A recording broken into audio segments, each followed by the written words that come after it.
Well, ladies and gentlemen, welcome to the National Liberal Club here in central London for this final session of the season for the Global Strategy Forum, in which we'll be looking at the work of Mark Lowcock, who has worked in relief work all his life. I'm very pleased to say that Lord Lothian, Michael Ancram, is here. It's great to see him here, as always. He is our founder and inspiration for these sessions, and we're very glad that he was able to join us for this final session, and he'll be with us again when we restart in September.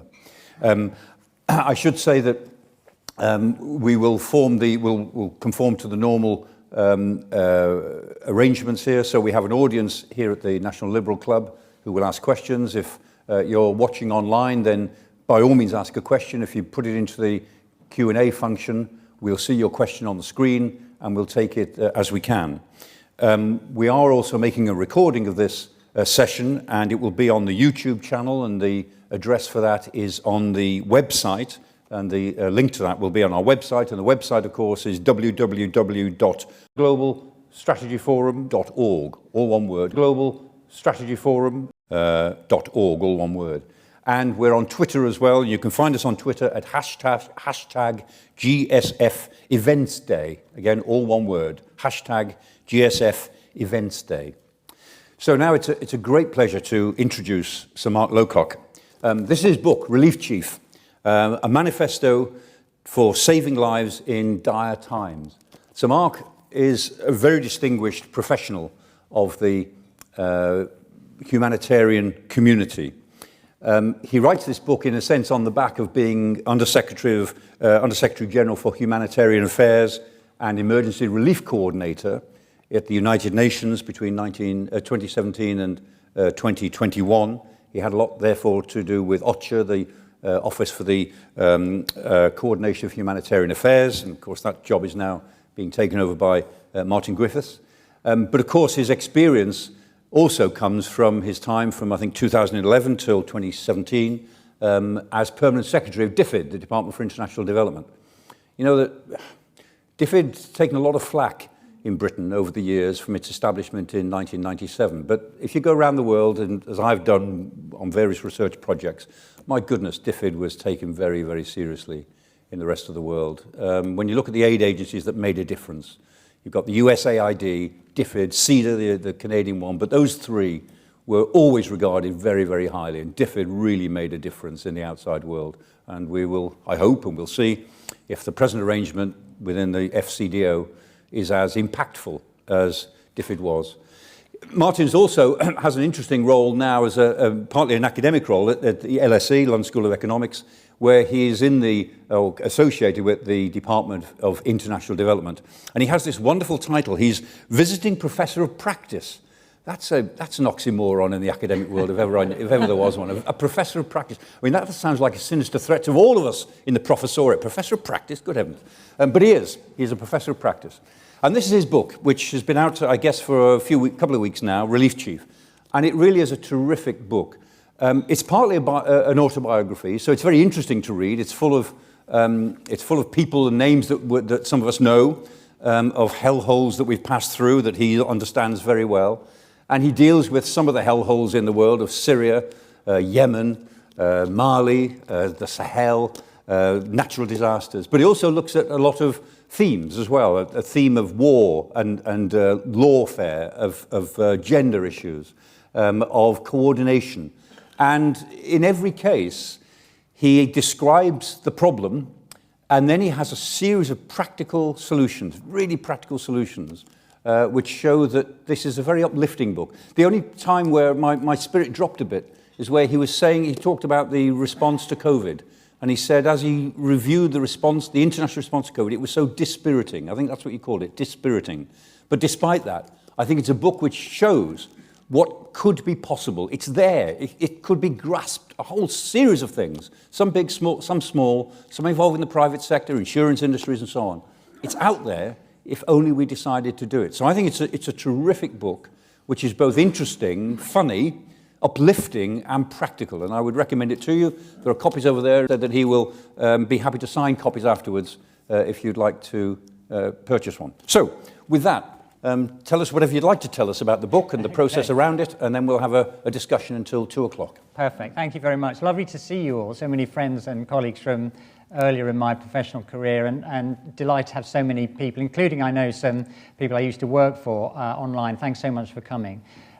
So yes, as you said, I was the Undersecretary General for Humanitarian Affairs and the Emergency Relief Coordinator, the Relief Chief, as in the shorthand. That's the Twitter version, so that's why I called the book Relief Chief. And I was, I had 12 predecessors in this role. It was created by the General Assembly in 1991, and the basic rationale was that the world had decided in its wisdom to create all of these independent, different response agencies for crises, all the UN agencies, the Red Cross family, the international NGOs, all with very similar goals, but all independently and separately governed, and that system was generating a lot of chaos. So the General Assembly decided to create a coordination function from it, and my 12 predecessors, I being therefore the lucky 13th holder of this job, were a very distinguished series of people, including Jan Eliasson, who then went on to be Deputy Secretary General of the UN, obviously. Probably the most charismatic and distinguished was Sergio Vieira de Mello, Brazilian diplomat, who was killed by terrorists in Baghdad in 2003, and about whom Samantha Power wrote a terrific biography, which Netflix then turned into rather a nice movie. I had the chance to talk to almost all of my predecessors before I took up the job or while I was doing it. The only person I couldn't talk to obviously was Sergio, and they all, to a woman and to a man, told me that the period that they were doing the job, and on average they lasted 2 years each in the job, the period they were each doing the job was the most difficult and challenging period. And I can tell you, in fact, that the 4 years which I was doing the job actually was the most difficult and challenging period. And the reason is that although humanitarian agencies do a very good job, reach 100 million people a year, certainly save millions of lives every year, and this work is a very cheap way of saving a human life, increasingly, because of a combination of conflict and climate change, and then the COVID pandemic, over the past several years, the system has moved from a position where it was basically well able to cope with a set of challenges thrown at it, to a situation which got much more extreme during my tenure, where it's essentially overwhelmed by the scale and the nature and the ferocity of the causes of crises now. And one of the reasons I wrote the book, it wasn't just a kind of exercise in personal catharsis and throwing in a few jokes, as you said, to try and leaven the misery somewhat. It's basically because I do feel quite strongly that unless the world does two things, these crises will continue to get worse and the spillover effects will get much more dangerous, and that will affect all of us. And the two things the world needs to do is firstly get much more serious about tackling the causes of these problems. And that's not a straightforward thing to do, because obviously a lot of the causes relate to conflict, and conflict is a facet of the geopolitical construct we have at the moment, and the prospects for that improving are not terribly good, I don't suppose. They're also heavily related to climate change. More countries suffering, the vulnerable countries especially, suffering more extreme weather events, both long-lasting droughts. The Horn of Africa now is in its 4th year of a drought, the worst Somalia certainly has seen for many decades, and/or very extreme storms and creating floods and so on. And then we had the COVID pandemic on top of that. So I'm going to be 60 next month. The sort of story of humanity over the 60 years I've been alive is that average life experiences for human beings on the planet have been getting much better. People live longer, they eat better, less likely to watch their kids die in infancy, more likely to go to school, less likely if they're a woman to die in childbirth. Amazing improvement in the human experience, but that's been slowing down over the last 10 years, and the pandemic threw it into reverse. And those countries at the bottom, the 30 or 40 or so countries where humanitarian disasters are mostly happening, are the ones that never went on that positive journey and are now going backwards even faster. And unless we do something about the trajectory of those countries, the spillover consequences will be much worse. The second thing we need to do, though, is to build a more effective humanitarian system. I'm a big fan of the aid agencies, obviously, having spent the whole of my adult life working for them in one way or another. And I see and saw everywhere I go a lot of the good they do. But I did leave this job believing that one of the other things that needs to happen to cope with this, the fact that these agencies are overwhelmed, is we need to reform the system. What I set out is, as you say, probably 100 proposals, but I tried to set out practical things to do. So I didn't revisit the ideas which actually I supported that Kofi Annan brought forward at the end of his first and beginning of his second term to reshape the basic structure, to basically merge and join up some of the key institutions, because Kofi was unable to get that through the system, and I don't think that is going to get through the system now. But there are a lot of things that still could be done, and I'll say a word about them in a minute. So the book basically is in two halves. In the first half of the book, I deal with the biggest crises that we were confronted with between 2017 and 2021, starting with the tragedy of the Rohingya, arguably one of the most discriminated against over history minority groups anywhere in the world, who were, as everyone knows, thrown out of Myanmar by the Tatmadaw, without very much opposition from Aung San Suu Kyi. 1 million of them fled across the border, largely in the 10 days or so before I started my job in New York, and I spent a lot of the first period of my time in the UN dealing with the Rohingya problem. And of course, what's happened is there's been no solution. People's lives have been saved, but there's still 1 million refugees, mostly women and children, stuck in Cox's Bazar in northern Bangladesh with no solution to the underlying problem. That's a change from what happened with earlier problems of the Rohingya, because when these problems arose in the 70s and 80s and 90s, the Rohingya were then able to go back again, and there was some kind of attempt to rebuild. That hasn't happened this time. There's then a chapter on Yemen, the horrible civil war in Yemen, which for most of my time at the UN was the world's worst humanitarian crisis, in the sense that it had the largest number of people in any country who may not survive the crisis, but also the largest death toll. And of course it exhibits all of the dilemmas that humanitarian agencies face in these crises. On the one hand, you spend a lot of time trying to encourage and cajole and berate the warring parties into behaving better. So I went to Yemen in late 2017 on one of my visits, and the morning I arrived, the Saudis dropped a big bomb less than half a kilometre away from my offices. And so 2 days later, I was in Riyadh, and I took the opportunity, being live on Saudi TV, to complain about this thing that they'd done, which I thought was unnecessary, and of course they were doing all over the country.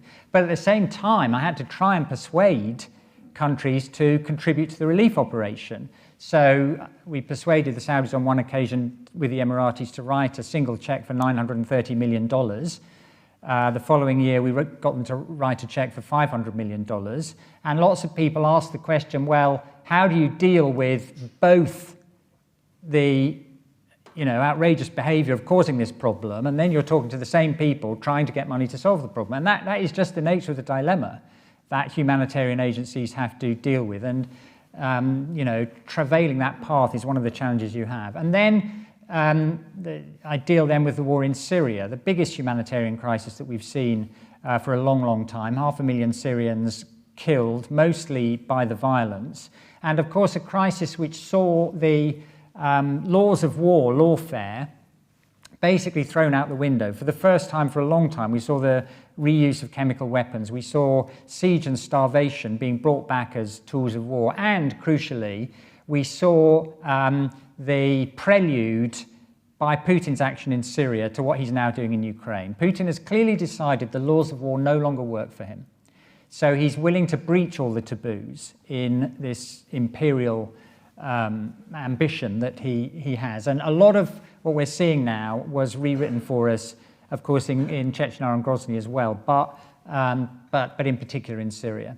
I then deal with the Sahel, where I've been traveling to for more than 30 years.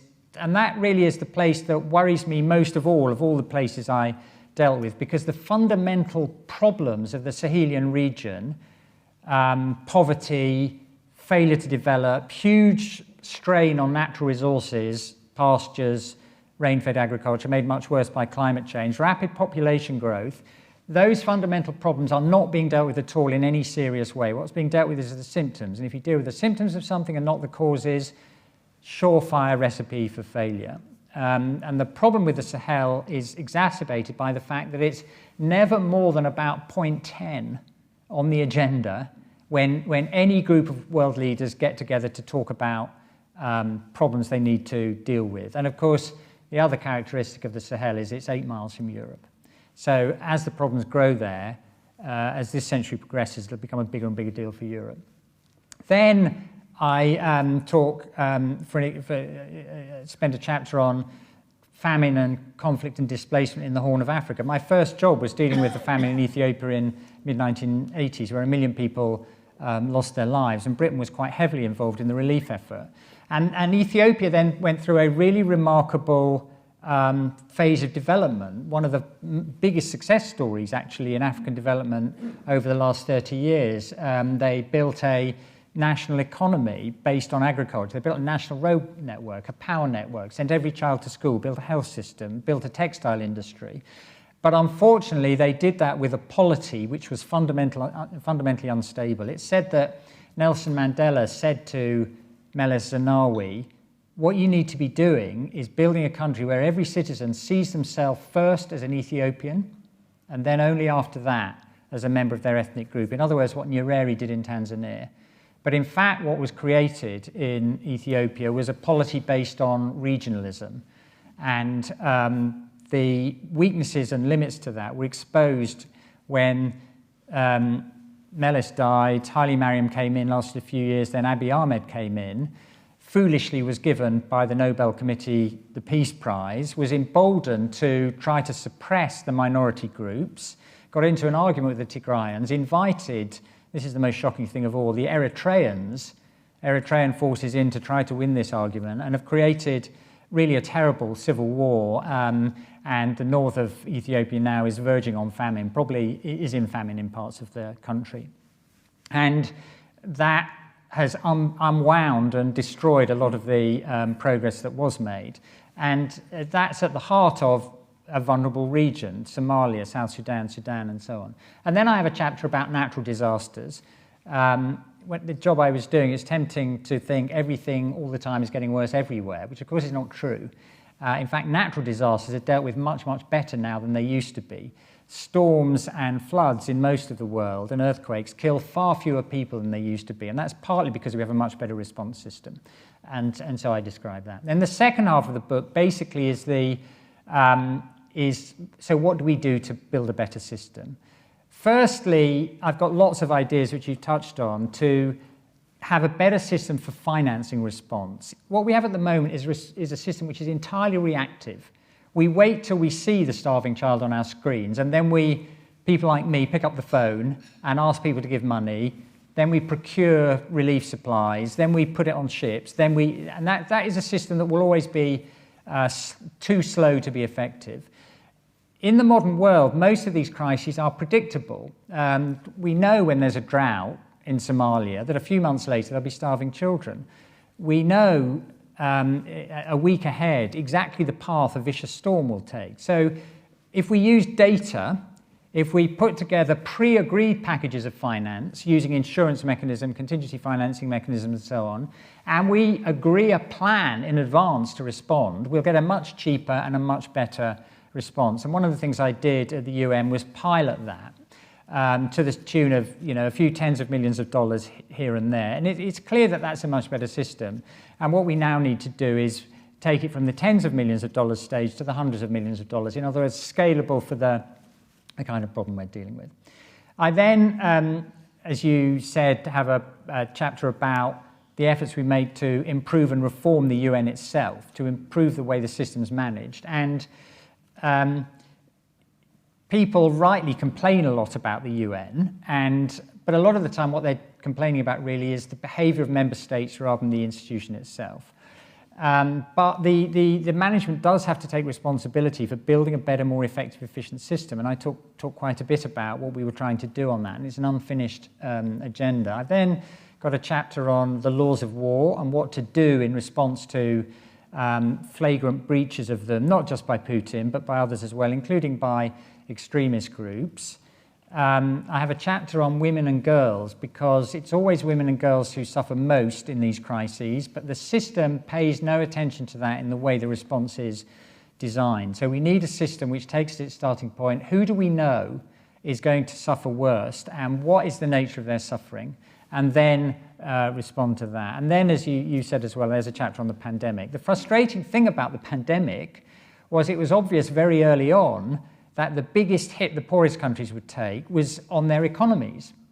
And whereas in 2007-8, in the financial crisis, there was quite an effective response of economic support to the poorest countries through the G20 and the G7, G8, the IMF and the World Bank. That was completely absent in the pandemic. The rich world threw the fiscal and monetary rules out of the window, and could, for 1% of the money that was spent rescuing rightly Western and the bigger economies, could have provided some safety net for the poor world as well, but decided not to. And then the last chapter tries to bring together the big themes of the book, how to build a better humanitarian response system. And one final point, which is that the biggest thing I learned, traveling around the world, more than 50 countries, many of them multiple times, is the people caught up in these crises are exactly the same as the rest of us. They have exactly the same human fears, anxieties, hopes, aspirations, feelings in every way. The only difference between them and us is life's lottery has been cruel to them and kind to us. And unfortunately, we have a humanitarian system where all of the key decisions are taken in dialogue between the agencies, UN agencies, Red Cross, the brilliant NGOs, and the people who fund them. So the people who everyone says they're trying to help are not in the conversation. And that has two deleterious consequences. The first is you end up providing things people don't actually want, and they sell it on markets or they do other things. And the second is you strip them further of their agency and their humanity and their ability to have any say or control over their own lives. So I made some proposals on how just subtly we tilt the playing field so that those people have more voice. Thank you. That last point was struck me very forcibly itself, that you said, you know, lots of coordination goes on, and the objects of the whole thing are not consulted. The people who it's meant to help are outside this thing, and they're given what they're given, and this is what you need, and we understand this is what you need. It seems astonishing, and it's obvious when you say it, and you can see it everywhere. It didn't occur to me quite as strongly until I read it here. Mark, thank you very much. You do point out that UN forecasting is really quite good. I mean, the UN's ability to forecast problems ahead, not just natural disasters, but other sorts of stresses and strains, is really, they've got a good record of doing it. And as you imply, if we use AI, if we use the information which is there and use modern techniques of AI interrogation, there's no reason, without getting too deterministic about this, why we can't actually plan for 2 and 3 years out, because you can see what's happening. And as you say, we need to go from a reactive approach to an anticipatory approach. Of course, we say that in every area of policy. Of course, we should be more anticipatory. But what struck me about this, and this is such a rich book, and it's all in 250 pages, which is even better, what struck me about it is that all the tools for a real anticipatory approach are there. We don't have to invent anything, we just have to embrace what's there. And I think that's what's one of the very impressive parts of this book. The final thing I wanted to just take some time on, really, is just get you to reflect a bit more on conflict, because you say very strongly that conflict is at the root of so many of these problems. Even though you've got tensions, it's conflict that makes them into crises. It sort of tips attention over into being a crisis. And yet the statistics of conflict have not increased so dramatically. I mean, you mentioned the statistics here, but in general, there's 30-odd conflicts a year. And, you know, people like Steven Pinker have produced his analyses, which says that, you know, there's an arc of conflict in the world from West Africa through the Middle East, through West Africa, East Africa, the Middle East into South Asia. And that arc of conflict includes 1 billion people, which is a lot. But there are 7 billion people in the world, so 6 out of 7 individuals in the world are not suffering the effects of war. So if you present it like that, you can say, well, war isn't the great scourge of humanity that we used to think of it in the 20th century. 20th century killed 110 million people directly in war. The wars since 1945 have killed about 25 million at most, nothing to be proud of, but it's nothing like 20th century numbers. So the numbers don't stack up if you just do them as numbers, but they don't tell you very much. And I just wanted to invite you to say a bit more about that. So for people of my generation who spent their working lives basically from the early 1980s up to now, of course, the first 10 years of our career were basically dominated by the Cold War. Yeah. And then we had this remarkable period of 20 plus years of a different dispensation. And in that period, as you say, and of course that was largely the inspiration for Pinker's book, The Better Angels of Our Nature. Yeah. In that period, there was a significant decline in conflict. And it also, of course, was a period of fastest growth in improvement of life quality for the largest populations around the world. And lots of parts of the world, as you say, basically dragged themselves out of conflict and instability and have never fallen back into it. Unfortunately, though, since 2010, we have seen something different happening with the Arab Spring and the spread of conflict and instability, particularly, as you say, across that Sahelian west to east belt in Africa. And in recent years, things have been getting worse again. By the standards of the first half of the 20th century, yes, it's not the same at all. But statistically, it's not as bad. Statistically, it's not as bad. Not that that was so wonderful, let's be honest. Exactly, But it is a reversal on what had been an improving trend. And of course, conflicts have causes. And so, you need to take as a starting point, well, what are the underlying grievances that are generating this? And a lot of the time, in the places where I was working, they're to do with development failures, pressures on resources, high population growth, re-emphasizing those pressures, and then governance failures, governing systems where elites were unable or unwilling to do enough for significant proportions of the population they were responsible for, such that those people started to feel so aggrieved that they mobilized and started to get into conflictual struggles, and the space opened up for extremist groups. And that is across the Sahelian belt. That's a really dangerous, toxic mix of ingredients. Now, some of the other things we've seen, of course, are different. What Putin's done is different. That's a reversion to something that most of us thought probably we would never see. And of course, then there are some, a lot more about this. Lots of people in the room know a lot more about this than I do. But there's also some forward risks to do with this century playing out increasingly as a century about the rise of China and the response of the US and the rest of the West to that. And there's some obvious risks in that. But and the question is whether that's going to be well managed. But in the places where humanitarian disasters are most acute, conflict's an element, but the conflicts have causes. And the fact that we're not responding adequately is a significant challenge. Then there's the issue of, well, what are the things you can do to try to get people to behave differently in conflicts? And that is largely what my chapter in the book is about. And it's partly, there's a few things I think we need to do really in a much more serious way. The first is to call out the violations when they happen. The second is to be willing to pursue people responsible for them. And that means gathering evidence and waiting for the moment when you can take some people to tribunals and so on. Because if you don't do all those things, you're basically sending a message to the perpetrators that this is a free hit. Until we get some rebalancing of the risk-reward ratio and more doubt is created in the minds of people creating atrocities about whether they're going to get away with it, the incentive framework is a problem. Okay, thank you. Okay, let's go for some questions now. Lord Anderson is first.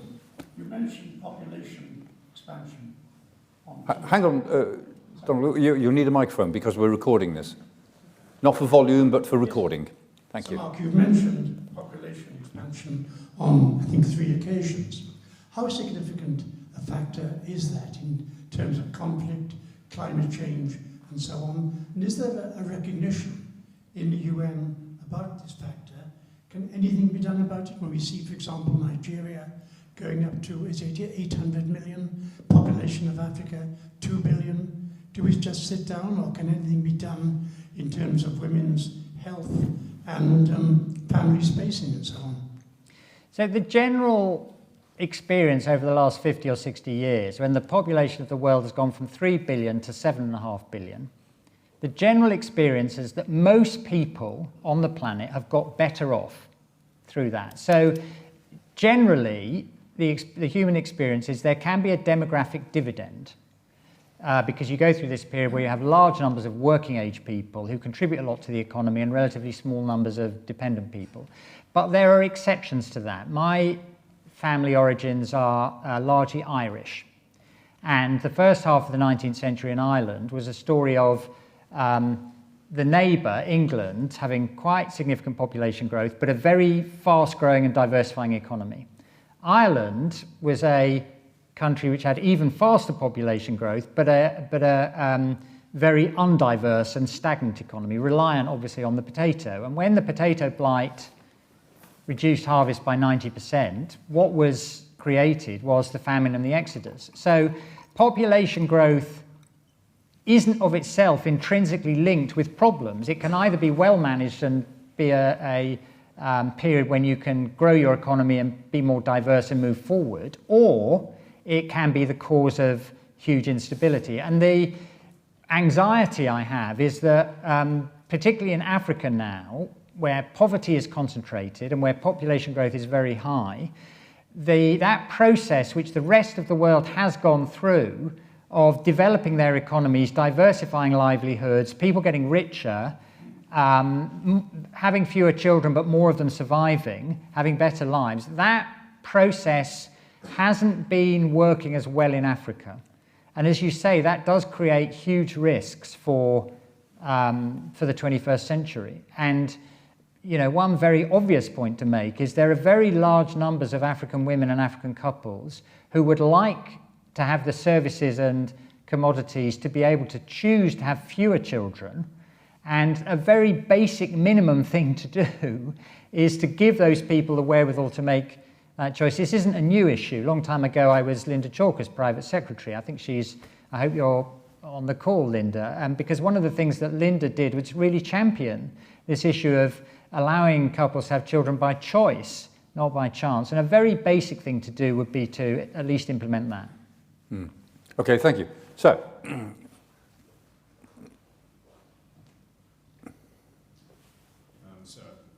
James Ellery, my experience of the aid community and industry is minuscule compared with yours. I have, however, been the head of the United Nations mission in the Democratic Republic of Congo and South Sudan. I'm worried that I'm generalizing, of course, the aid community has somehow made climate change, to which you referred a certain amount, a kind of moral issue. And indeed, I went to church on Sunday, and the very eloquent priest pointed out how wicked it was to invest in the oil industry or the arms industry. Well, I can't say that I invest in either, but I suspect that part of one's pension comes from BP and so on. So my question is this: by kind of moralizing the climate change issue, we're trying to persuade people to do something which is entirely counterproductive. We should, so to speak, all be investing in the oil industry so that we use less of it and it's more efficient, etc., etc. And indeed, were there not a healthy arms industry, we wouldn't be able to, for example, defend Ukraine. So the question is, am I wrong? Is not the aid industry, and actually, dare I say, particularly DFID, guilty of being kind of politicizing things which have a much more rational, or should have, approach? Well, I'm happy to answer. Maybe it's not quite the question, but I'm happy to say what I think about yes, please, the DFID issue, maybe in response to a different question. Yeah. But let me just deal with climate change, which is where you started with your question. the planet is clearly warming at a rate which is going to generate lots of costs and problems for everybody.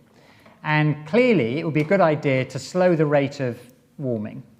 The main focus I've had on this issue has been to do with the impact on developing countries. And from the way I think about climate change is it is fundamentally a development issue.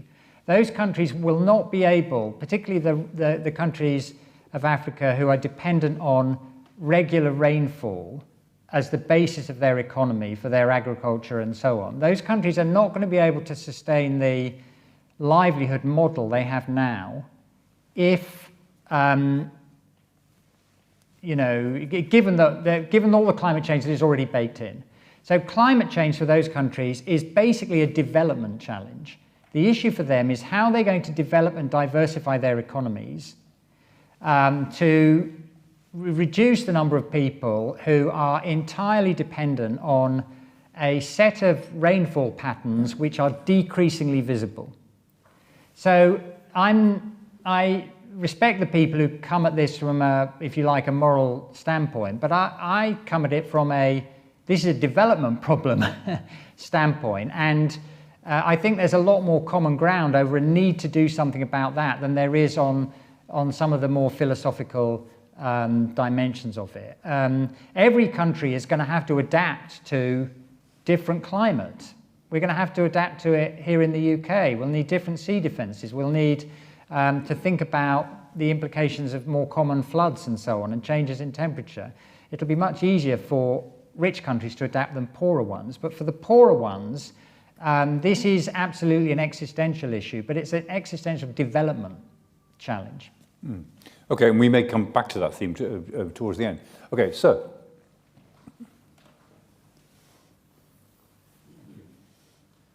Thank you. Ali Bahaji, Lord South Publications. Last year, there was a military coup in Mali, and they kicked out the French troops and the ambassador. And of course, relations have stopped almost overnight between the French and Mali. Does that mean that the situation in the Sahel will be exasperated? Particularly, it will be an open space for radicals. And also, you mentioned about the reforms that the UN aid organizations. What is the most pressing and urgent reform that needs to be implemented? Thank you. Well, I think the situation in the Sahel is extremely alarming from a long-term perspective, and extremist groups have made a lot of progress on the ground they control and the philosophies they're peddling over the last 10 years, and that is quite a wide phenomenon across much of that whole region. I spent a lot of time traveling to the Lake Chad Basin region, the big lake shared between Chad and Nigeria and Niger and Cameroon. And the lake's basically largely evaporated. The communities are fighting with each other over the remaining resources. There's been a military, and into that space has come extremists. There's been a state-led military response from the four governments, and there's been a humanitarian response which has prevented millions of people starving to death in a famine. But what there hasn't been is any serious effort to create alternative livelihoods for the people in that region. And that really is the model across other parts of the Sahel as well. And Mali kind of captures that. What we've had is a response on the military side and a humanitarian response, but no development response. And the governments of these countries are increasingly vulnerable to what happened in Mali. And I sort of, on one level, understand Macron's frustration with this. The French feel they've tried quite hard to stand up state military capability and to push the extremists back. But there's a limit to how much pain and cost they're willing to take to do that, particularly when they feel that the host governments are not doing all the things they could do, and particularly when, from the French point of view, they're not getting very much help from the rest of the West, if you like. So, but I do think that, and it's not very popular to say this in humanitarian circles, I do think one thing that needs to happen is an effective military response to the extremists. I talked to lots of people whose lives were totally trashed by Islamic State in Iraq and Syria. And, you know, I think dealing with IS and extinguishing them from Iraq and Syria was something that needed to happen. But it's not the only thing you need to do. You have to do the other things as well. On the UN reform agenda, what I was trying to do in support of Antonio Guterres was three things basically. To try to make the development system work a bit better. I think that's been a struggle, and we haven't made as much progress on that as we should have done. Secondly, to try to join up the political and peacekeeping affairs of the UN. I think some progress has been made on that. Peacekeeping operations, hugely problematic. We see, you know, one issue after another in them, but without the remaining peacekeeping operations, particularly in Africa, those countries would be in a much, much worse state, and the spillover consequences will be quite substantial. And then the area that I was particularly interested in, because I'd been, as you said earlier, a permanent secretary here and responsible, I was also on the Civil Service Board, so I was responsible for trying to contribute to the effective running of a very large bureaucracy. Yeah. I was interested in trying to make the UN work better managerially, try to set up a framework where all the people in it would do more of their best work every day. And that was made very much more difficult basically by two things. Firstly, there's a small group of member states whose agenda is to prevent the UN being more efficient and effective. And that's not irrational from their point of view, because there's a group of member states, a small group, who think the UN is basically a Western liberal construct promoting values that are antithetical to them. So the last thing they want to be party to is the UN being more effective at doing that. And you know, those promoting reform, which is the vast majority of member states, need to have a bit more gumption and a bit more pizzazz in their efforts to knock back those attempts to stymie reform. But then the other thing is on the managerial side. And you know, Antonio Guterres, I think, deserves a lot of credit and has had not nearly enough support in trying to sort out some of the more totally ridiculous elements of the UN's personnel and other management systems, which I talk quite a lot about in the book. Yes, some of which are quite absurd. Right. We'll take an online question. This is Mary Dujevsky, a journalist, academic analyst, Russian specialist, and she says, you obviously provoked her, Mark, is Russia really an exception on the laws of war? Do the laws of war work for anyone? I guess what she's saying is, do we single out Russia hypocritically when we talk about the decline in respect for the law of war? Well, I think Russia is an exemption, and it is a pariah, and it is behaving in a way that other militaries haven't behaved in recent conflicts. I spent quite a bit of time over the last 20 years badgering parts of the military community and the defense community here and in Washington, including going to the Pentagon and other places, asking them to redouble their efforts to make sure the way they are operating in Afghanistan and Iraq is compliant with the laws of wars and is minimizing civilian collateral damage. And in fairness to them, and I give them quite a lot of examples of this in the book, I think quite a lot of that was taken quite seriously. The people who've committed the most atrocious, blatant, flagrant violations are in a different category. I mean, no one else has aided and abetted a regime to reuse chemical weapons. No one else has adopted the strategy of besieging and starving large populations in dozens of towns across Syria as something that they viewed as an okay thing to do as part of a military campaign. So, and you know, things like weapon choice. Western militaries have made weapon choices in particular circumstances which are more consistent with the proportionality principle and other elements of the laws of war. And the Russians flagrantly, we saw yesterday with the deliberate bombing of the shopping centre, coming on top of the bombing of the hospital, the bombing of the theatre where people were seeking refuge, that siege of Mariupol. So I think we should be clear about what we're seeing, and we should call it out. Okay, thank you. Dame Glenn Evans. Thank you very much. Two comments and a question, if I might. Or rather, two questions and a comment. You said, Mark, that victims were not part of the conversation, the agencies and the donors.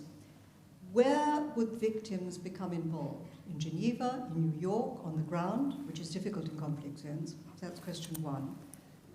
Second question, have you thought of using, or has any thought been given to using hybrid air vehicles as part of pre-positioning aid in order to deliver to very difficult areas like Afghanistan now? And my comment is, you mentioned that this was created in the General Assembly in 1991, and as you may remember, it started in London in 1990, when the Secretary-General appointed Sadruddin Aga Khan as his humanitarian coordinator for Iraq, which worked pretty well. And so we took that idea, together with a number of other ideas that were floating around at the time, the Interagency Standing Committee, the Central Revolving Fund, put them together as an idea, as a British initiative, which we took to the G7. G7 in June 1991 endorsed it. It then went to ECOSOC, where it was adopted, and from there it went to the General Assembly. And it's worth, 20 years later, it's a very good time to re-examine all those ideas that at the time was pretty innovative as a reform. And I look forward to seeing the ideas in your book. Thank you. Well, thank you very much, Glyn, and it's lovely to see you. And all credit to you, because I think you were the head of the UN department in the Foreign Office at the time when those ideas were pushed. And of course, that was a moment where British ideas were highly valued and taken very seriously more widely. And in fact, as Michael alluded to earlier, that moment was sustained actually up to 2020. And one of the things that I think is really tragic about the situation we're in now is Britain, I'm afraid, in a lot of the international halls of discussion, certainly in the UN, is a laughingstock.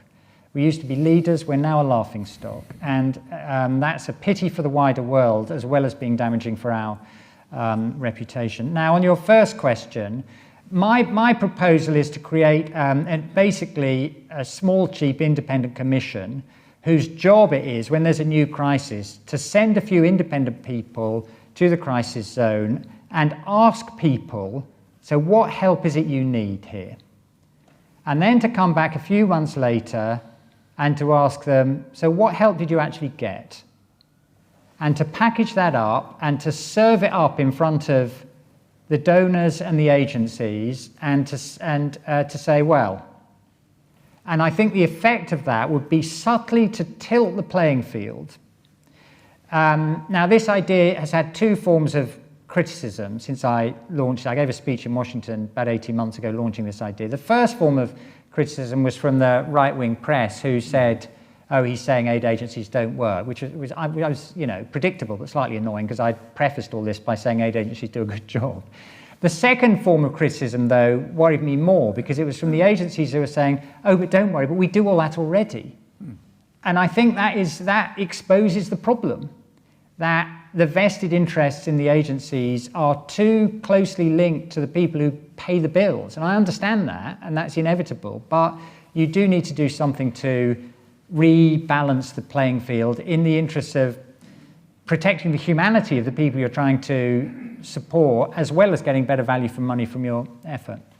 On the use of what I guess lots of people call drones, that's is that what you're...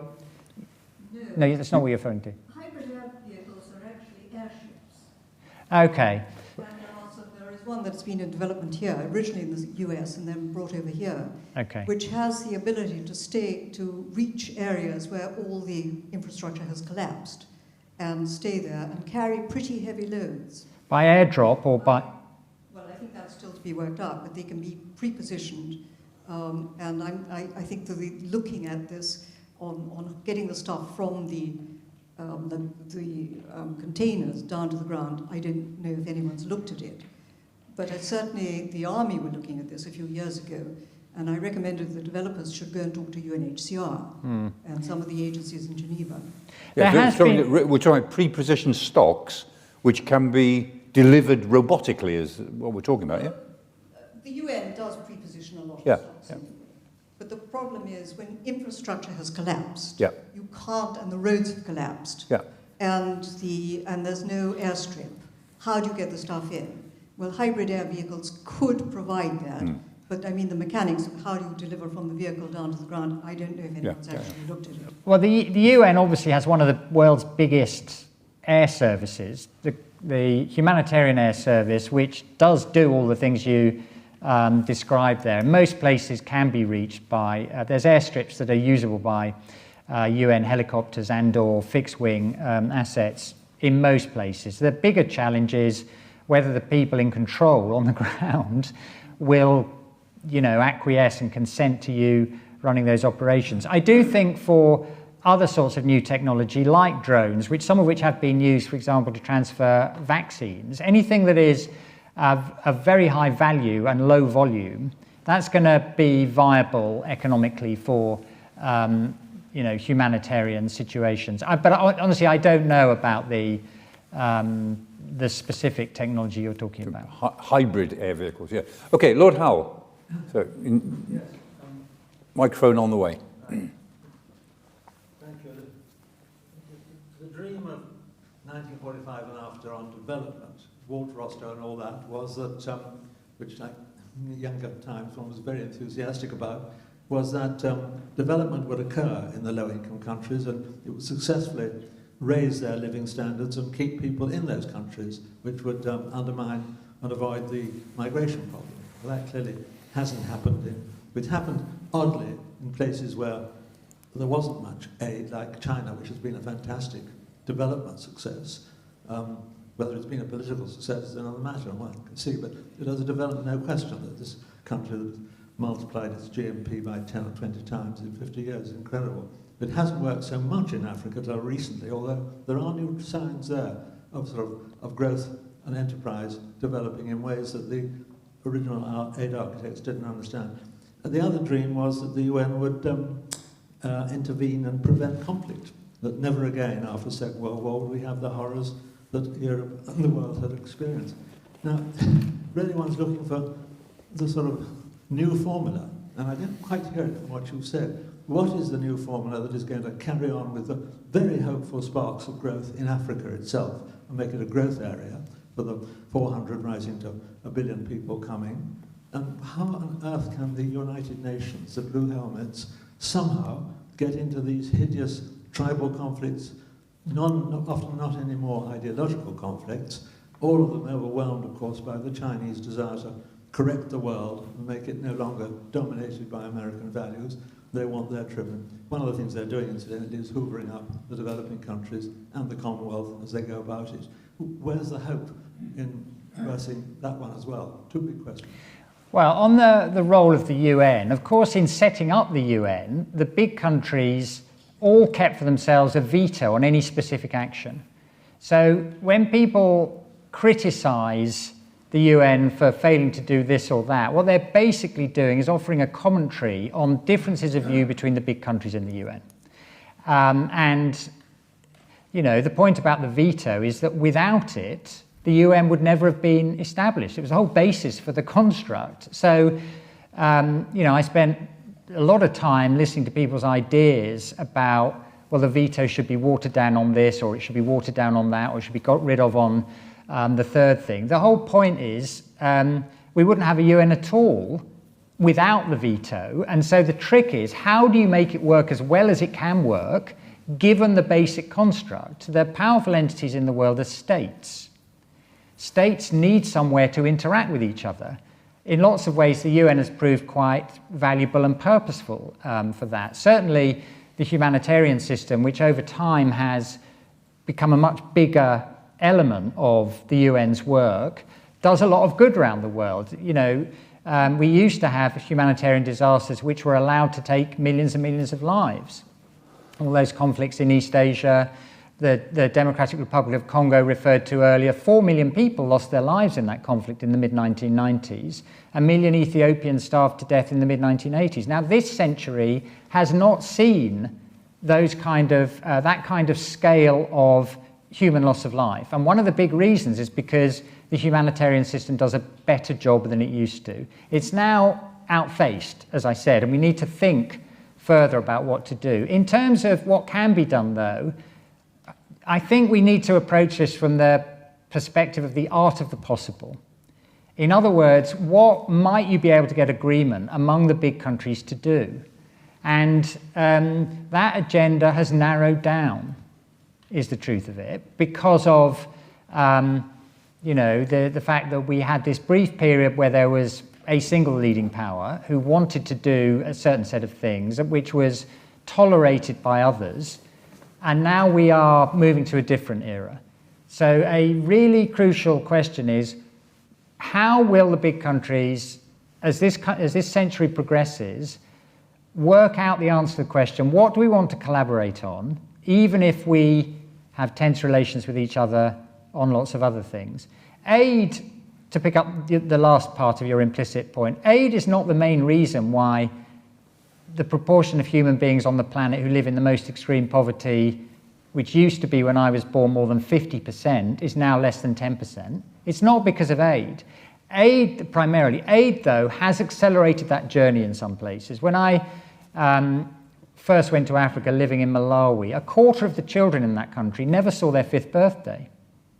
Now, because immunization is universal, because of antiretrovirals, because of lots of other interventions, many of them financed by aid, that's not the way it is anymore. The infant mortality rate is a long way below 10%. So aid has contributed to lots of positive things. It's not the main reason for progress. It can be well spent if used well, but it's not going to be the panacea.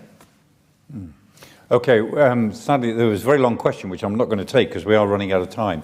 But the question is not at all a bad one, but it's the difficulty of aid agencies working with governments, with non-state groups.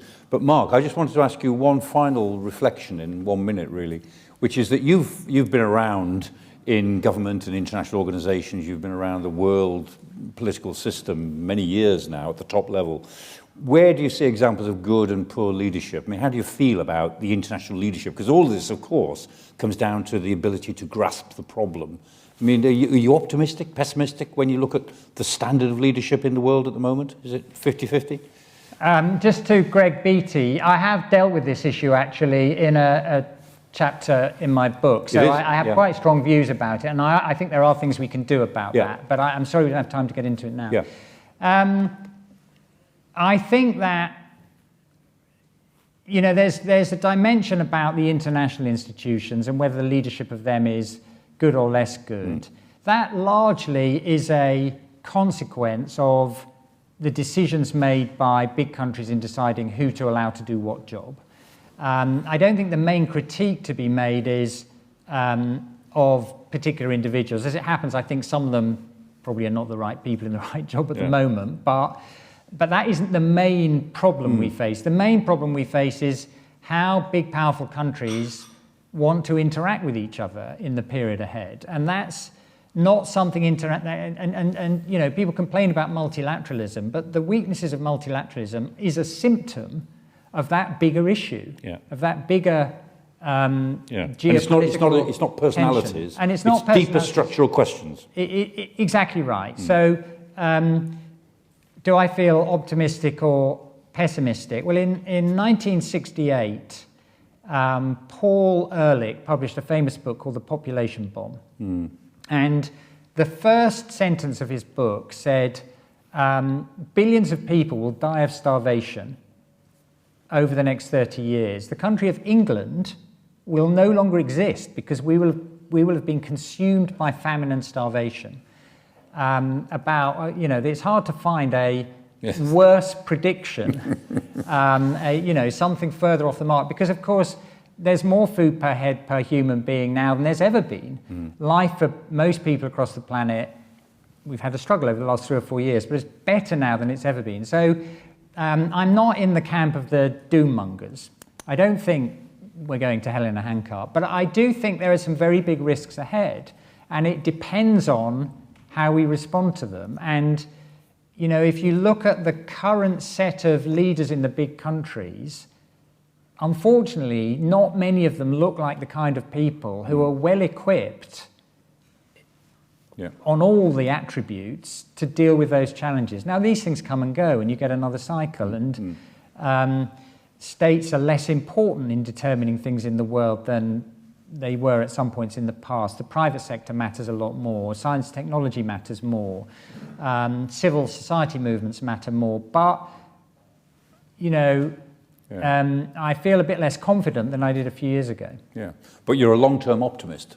I am a long-term optimist because the doommongers have always been proved wrong. Yes. Mark, thank you. This is the book, Relief Chief. I have to say it was a relief to me to read it because it relieved me of a lot of anxieties because there is so much hope in it and practicality. And I go back to what I said at the beginning. You indicate, Mark, that it's there to be grasped. It's not mysterious. We know what we could do if only we wanted to do it. So Mark will be signing books over there immediately afterwards. But meanwhile, let me just thank him for that presentation, for all that he represents, and for all, to be honest, all the work he's done for, not just for HMG, but for humanity in general, over a long and very successful career. So with thanks again to Lord Lothian, to Jacqueline Jenks, who actually makes all of this work. That's it from the Global Strategy Forum for this season, and we'll be back in September. See you then. Thank you.